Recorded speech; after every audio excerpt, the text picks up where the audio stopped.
ವಿಶ್ವ ಪರಿಸರ ದಿನಾಚರಣೆ ಪ್ರಯುಕ್ತ ಪುರಸಭೆ ಅಧಿಕಾರಿಗಳು ಮತ್ತು ಶಾಲಾ ಮಕ್ಕಳೊಂದಿಗೆ ವಿಜಯಪುರ ಪ್ರಮುಖ ರಸ್ತೆಗಳಲ್ಲಿ ಸಂಚರಿಸಿ ಸಾರ್ವಜನಿಕರಿಗೆ ಪರಿಸರ ಜಾಗೃತಿ ಮೂಡಿಸಿ ಗಿಡ ನೆಟ್ಟು ಬೆಳೆಸಿ ಎಂದು ಅರಿವು ಮೂಡಿಸಲಾಯಿತು. ಪುರಸಭೆ ಮುಖ್ಯಾಧಿಕಾರಿ ಸಂತೋಷ್ ಮಾತನಾಡಿ, ಪರಿಸರ ಸಂರಕ್ಷಣೆ ಪ್ರತಿಯೊಬ್ಬರ ಕರ್ತವ್ಯವಾಗಿದ್ದು, ಗಿಡ ನೆಡುವುದು ಮಾತ್ರವಲ್ಲ, ಅವುಗಳನ್ನು ರಕ್ಷಣೆ ಮಾಡಿ ಬೆಳೆಸುವುದು ಜವಾಬ್ದಾರಿಯಾಗಿದೆ ಎಂದರು.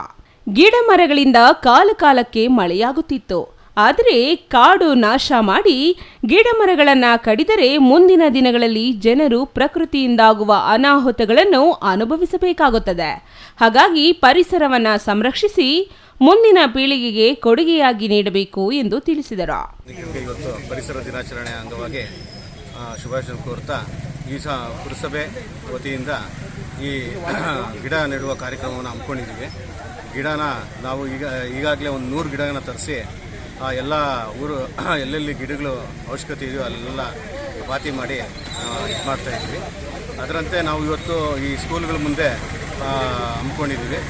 ನಾವು ಮತ್ತು ಇನ್ಸ್ಪೈರ್ ಕಾಲೇಜ್ ಅವರು ಸಹ ನಮ್ಮ ಜೊತೆಗೆ ಸೇರಿಕೊಂಡು ಅವರ ಸಹಭಾಗಿತ್ವದಿಂದ ಮತ್ತು ಹಾಗೂ SBI ಬ್ಯಾಂಕ್ ಅವರ ವತಿಯಿಂದ ಸಹ ನಾವು ಇವತ್ತು ಈ ಕಾರ್ಯಕ್ರಮ ಹಮ್ಮಿಕೊಂಡಿದ್ದೀವಿ.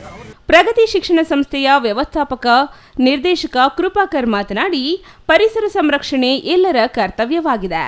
ಮಕ್ಕಳಿಂದಲೇ ಪರಿಸರದ ಬಗ್ಗೆ ಜಾಗೃತಿ ಮೂಡಿಸಿದರೆ ಮುಂದಿನ ಪೀಳಿಗೆಗಳಲ್ಲಿ ಪರಿಸರ ಉಳಿಸಿ ಬೆಳೆಸಬಹುದು ಎಂದರು.